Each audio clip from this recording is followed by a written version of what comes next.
You're listening to the Future Tech Podcast with Richard Jacobs. Future technologies such as artificial intelligence, stem cells, 3D printing, gene editing, Bitcoin, blockchain, the microbiome, quantum computing, virtual reality, and exploring space are much closer than you might think. In fact, many early versions of these technologies are in play right now, and the companies that are using these technologies are the focus of this podcast. My goal for you, the listener, is to learn from these podcasts. You may very well learn something that may change the course of your life for the better, steer you towards a new career, or give you insight into addressing a thorny medical problem. Remember, this podcast and its content is informational in nature only. No medical, tax, legal, financial, or psychological advice is being given. If you've enjoyed the podcast, please listen, subscribe, like, and tell your friends about it. Thank you.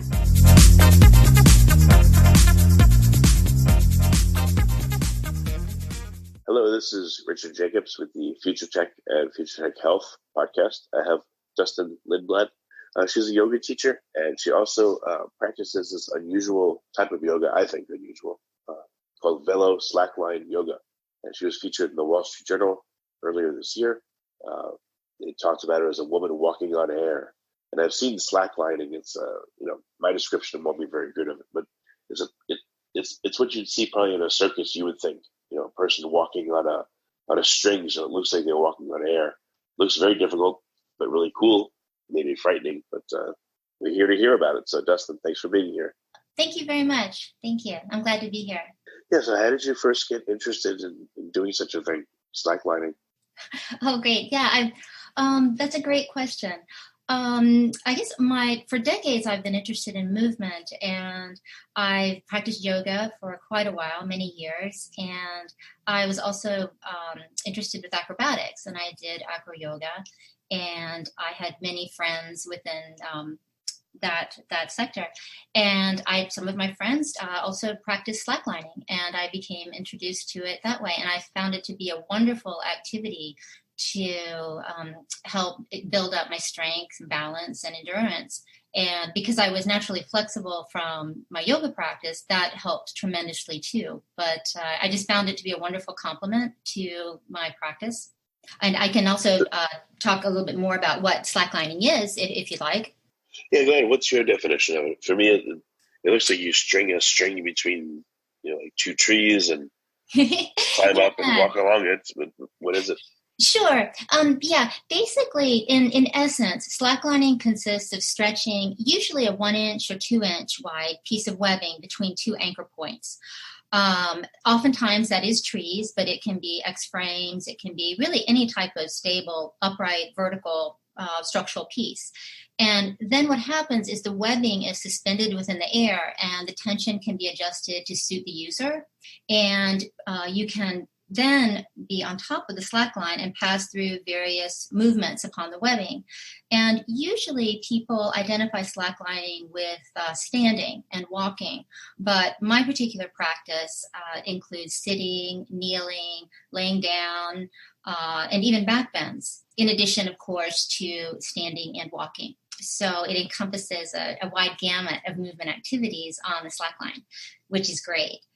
And I guess I'd like to talk a little bit talk also to the point that you're saying that some people can view slacklining as a circus type of activity or a kind of an extreme sport. And I guess it can be, a lot of times people think of highlining or trick lining, which is also within the family of moving upon webbing. But my particular practice, I guess my background is from yoga. I approach the line and pass through a series of asanas or yoga poses. But however, I'd really like to point out that exercising on the slackline it also occupies a prominent place just within the fitness world in general, and it's available to all audiences at all levels. You can, if you view it from a more athletic perspective, you could perhaps the asanas, which are poses within yoga, you could call them by different types of terms. You could call them progressions or drills. And many of the movements I do can also be regarded as almost calisthenic in nature. I also do sit-ups on a slack line, side planks, and squats, for example. However, what I would like to do also is kind of back up a little bit, because the way I was speaking about it, it might sound kind of advanced, but even beginners can start. And when a beginner starts, you just have the line be very close to the ground and the anchor points close together. And then as you will advance through your practice, you can always make things more challenging or more intensified by increasing the height of the slack line from the ground, or increasing the distance that happens between the anchors. And so that it is, again, like I said, ways to just constantly elevate the practice and bring your ability, which is a wonderful thing about it. What attracted you to do it in the first place? How'd you get the idea? Well, I think, as I mentioned before, I had a couple friends who were slacklining, and I was just very fortunate with that, because I hadn't heard of it before.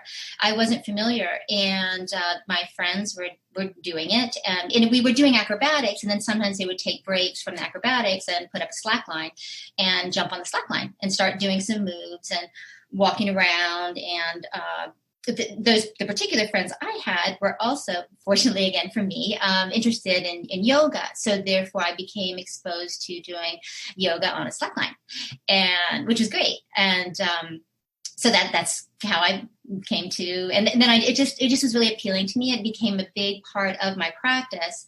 And I guess another reason why too, that I guess I'm leaving out of it, is that when I was doing acrobatics, I did have a pretty severe accident at one point, and which I won't go into in this conversation. But in the aftermath, both of my wrists were broken simultaneously, and I therefore was not able to do a lot of the arm balances and handstand practice that that was a big part of my exercise regime.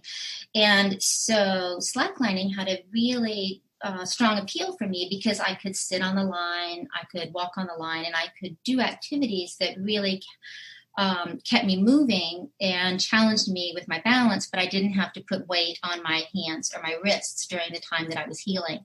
So that also, too, it's just fate, as fate may have it. That was, in my story, a way how I came to slacklining and began to spend a tremendous amount of my time on the line, where previously I might have actually been on my hands. I was going to joke and say, like, were you and your friends considered a bunch of slackers? Oh, this is I'm so glad you brought that up. Yes. A lot of people, that is a term that's used a lot. But I would say that, slacklining is one of the most intense activities that I believe that one can do. And it's very, very challenging. So, but it also at the same time requires, I don't want to say a relaxation, but you have to be able to relax the body. And, I guess slacking, it's almost like a pun in a certain sense. Slacking, in a certain sense, can be a release of tension. And I'd like to use it in a positive way, as opposed to some of the negative connotations that are always bounced around. With slacklining, one of the most important things is a focus on awareness of the breath and keeping your breath smooth and monitoring responses to your stress. And so oftentimes there's a real tendency to make a large response to an imbalance. So if you are able to use your breath and take your breath, again, relaxing the body, you're able to slow your movements down. And oftentimes you can stay on the line more successfully than if you overreact, move quickly, because those quick movements can often pop you right off the line. So I guess kind of trying to bring it back to, sure, if you want to, I'd like to kind of make a new interpretation of the word slacker as just a relaxation of, a relaxation of the body, or taking a breath and pausing before, but using it in a much more of a positive connotation. Well, if you are not relaxed and if you fight yes. the line, I don't know if you call it that, but I would bet if you fight the line and the motion and all that, it makes it impossible to do. Well, it does, because it's like that for one of the key teachings of the line is that instead of making large physical movements, as I was stating before, if you learn to take a breath first, then oftentimes you'll realize in the course while you're taking that breath that large corrective movement isn't needed to find that balance, and the breath becomes enough. So on the line, the breath becomes like the most important tool you have, as there's an immediate connection from the brain to the body, and it helps you really control those movements and regain that balance, if that makes sense. I gotcha. I guess it helps you not oversteer, in many situations, emotional situations, physical situations, etc. Exactly. It really is true and that's actually one of the, as I just say, it's a powerful realization, because when you feel that imbalance, you take a breath and you make a small movement. And then the sooner you can bring the breath back in, the balance is found. And that's a skill that I use constantly, upon the line. And over the several years, of my practice, I've definitely noticed it manifesting within other aspects of my life also. I guess I would say pausing and using the breath is one of the key components of developing just a language for slacklining, and then creating that whole physical literacy and movement within the body. And I can talk a little bit more, about that if you'd like. Or No, I'm thinking as you're talking. You could say you have to start from a place of balance, and you have to stay close to that place of balance the whole time. Otherwise, you can't stay up there. You can't even get on there. Mm-hmm. I guess it does have a lot of lessons for a lot of other things in life. Well, it really does, because, one of the key things that I just love to do is try to stand very, very still. To stand very still on a slackline, it's incredibly challenging, because what will happen is you'll realize, of course, that the slackline is a closed system. So basically, the only thing that's moving on that line is you, and the line will respond to you. And if you move, it's going to move. You move quickly, it's going to move quickly and possibly toss you right off. So the goal is to really be present on the line, and just to maintain your stillness as much as possible and help you focus inward.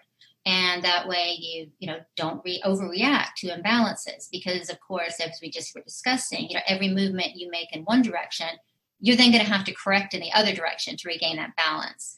And kind of circling back, the goal for me, at least, is to really use the breath as the source of movement for the balance.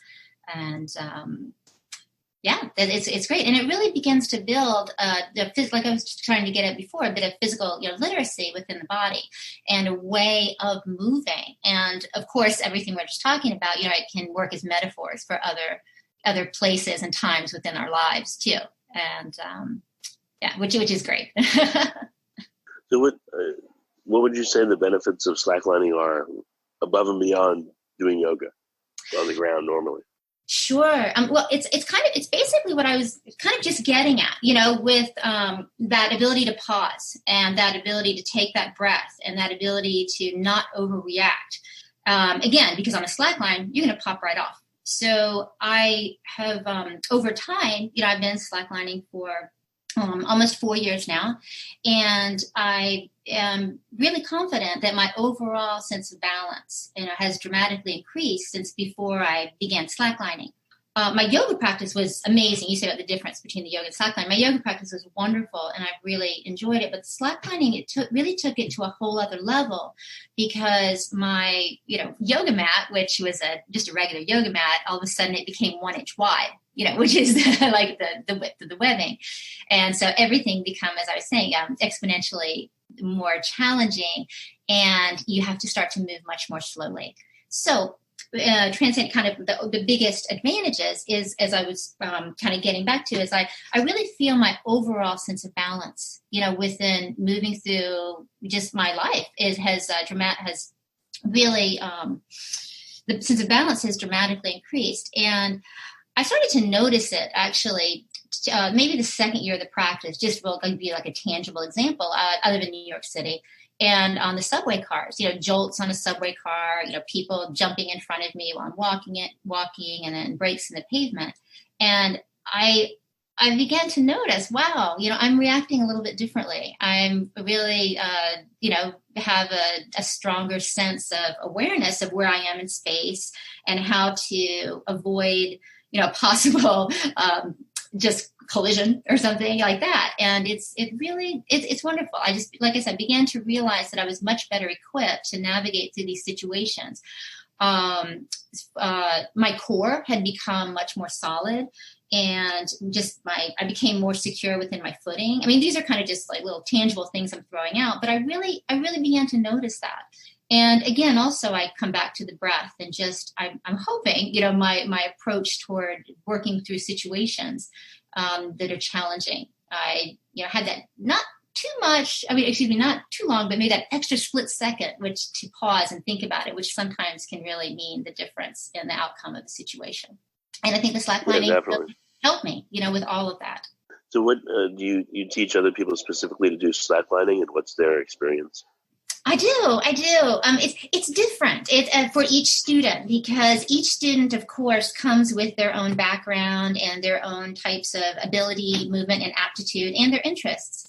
And I guess, again, I kind of like to circle back to, my background is in yoga. So a lot of times the students will want to specifically learn yoga poses or yoga asanas. But there are also students who are from more of an athletic background who want to learn things which are a bit more calisthenic. And as I was mentioning before, I do sit-ups, I do things which are kneeling, pointers, I do squats, side planks.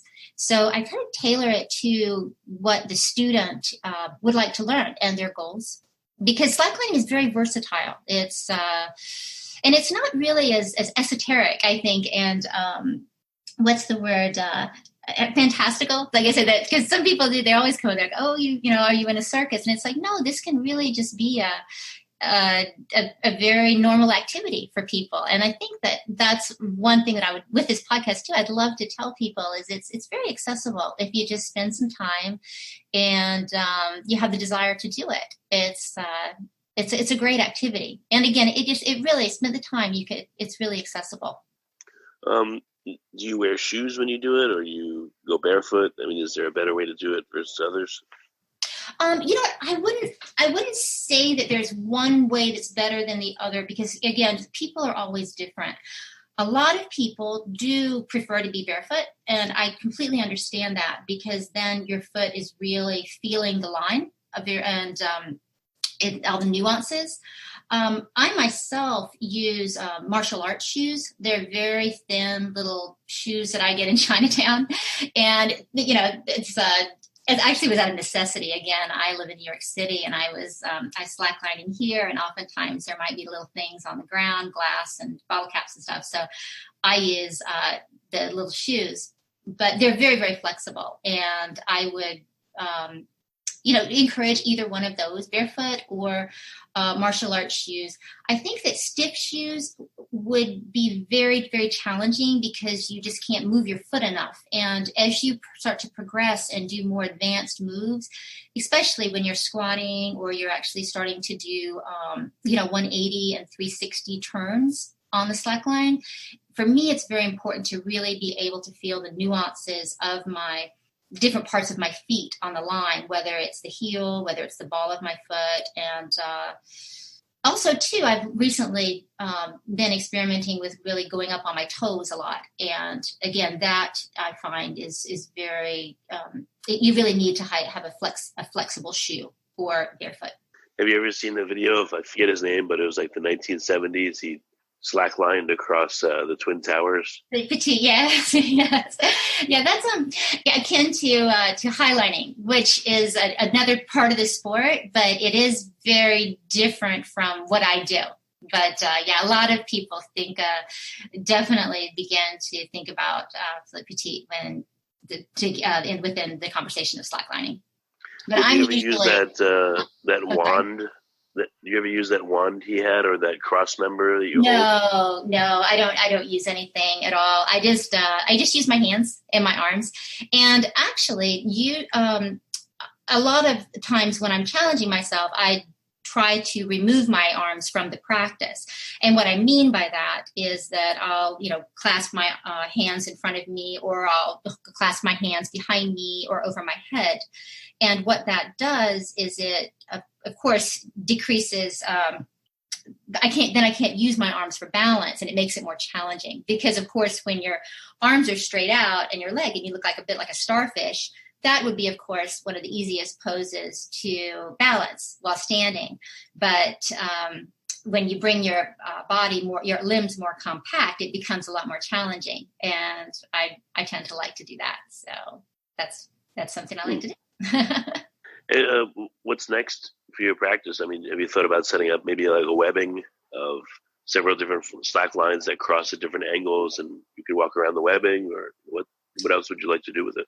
Oh, that's an interesting idea. Yeah. I guess, that I could be open to doing things like that. I'm also always open to many things. I'm really interested in just really bringing more and more of my yoga practice to the line. Because I have also practiced Dharma yoga and Ashtanga yoga, which has a lot of, I guess, there are inversions and different types of twists. And so anyway, I'm continuing to just push my yoga practice. And some things, like I said, with the inversions, I'm really enjoying. I do shoulder stands where I balance my entire body just on one shoulder on the line, which is really exciting. And I would like to begin to explore different transitions of moving in and out of that pose, and also creating a flow which can last up to, say, even maybe 30 minutes on the line, which builds quite a bit of endurance. And so that's a goal. Okay. And you, are there different kinds of slack lines and different materials or thicknesses that you recommend for beginners or more advanced people? To tell you the truth, my experience is mostly with the Yoga Slackers line, which I find to be a really wonderful line. You can find it on Amazon or on the Yoga Slackers website, yogaslackers.com. And I think that webbing is great for a beginner to start to work on. And it's also, they sell a small kit which has tree protection and 2 anchors, and it's just really ready to go for the beginner. And there are instructions with inside how to put it up, or you can find a video online. And it's also really easy to travel with. So that's what I would recommend. All right, very good. And what's the best way for people to find out more about you, and if they're local to you in New York, take lessons or come hang out and see what you do? Yeah, I'm actually in the process of setting up my website, which would be up at the beginning of the year. So that would be a really great way to contact me. That would be DustinLindblad.com. And I also, that's actually would be the best way to contact me at this point. Okay, and then your name is Dustin Lindblad. How do you spell it, just so people got it? It's Dustin, Dustin. And the last name is Lindblad, Lindblad. Okay, great. So that's what your website will be? Yeah, it's DustinLindblad.com. And it might even be up within the next month. We'll see. I actually, Richard, I actually had another thing that I was thinking about that if we have another minute or two, I kind of like to go back to, because you're saying with the question of one of the benefits of slacklining that has kind of moved through life. Yeah. I think it comes from my background in yoga. And within yoga, anyone who's ever taken a yoga class knows that when you do each pose, you do it on each side of the body. First you do it on one side and then on the other.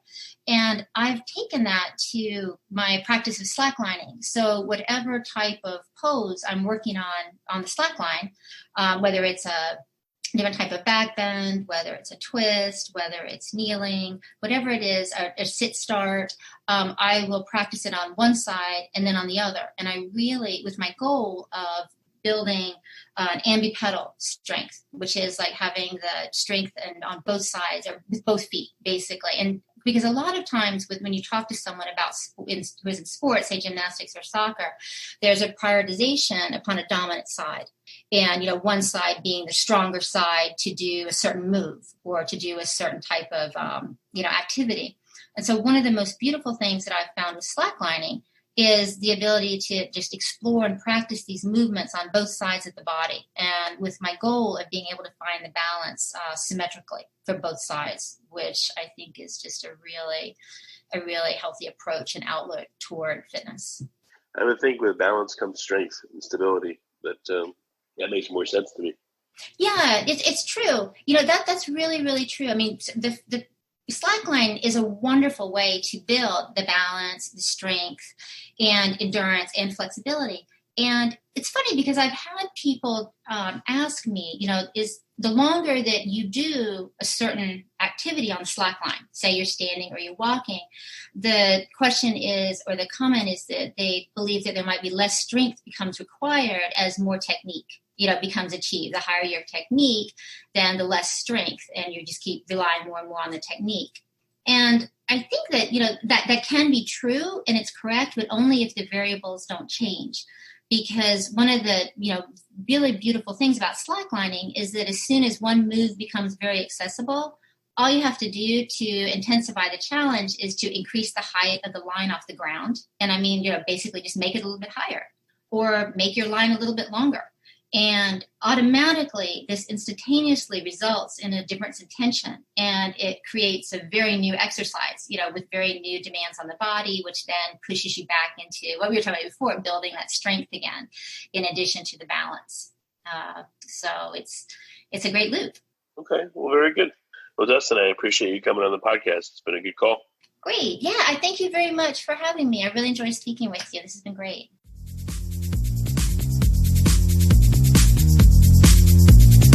You're listening to the Future Tech Podcast with Richard Jacobs. Future technologies such as artificial intelligence, stem cells, 3D printing, gene editing, Bitcoin, blockchain, the microbiome, quantum computing, virtual reality, and exploring space are much closer than you might think. In fact, many early versions of these technologies are in play right now, and the companies that are using these technologies are the focus of this podcast. My goal for you, the listener, is to learn from these podcasts. You may very well learn something that may change the course of your life for the better, steer you towards a new career, or give you insight into addressing a thorny medical problem. Remember, this podcast and its content is informational in nature only.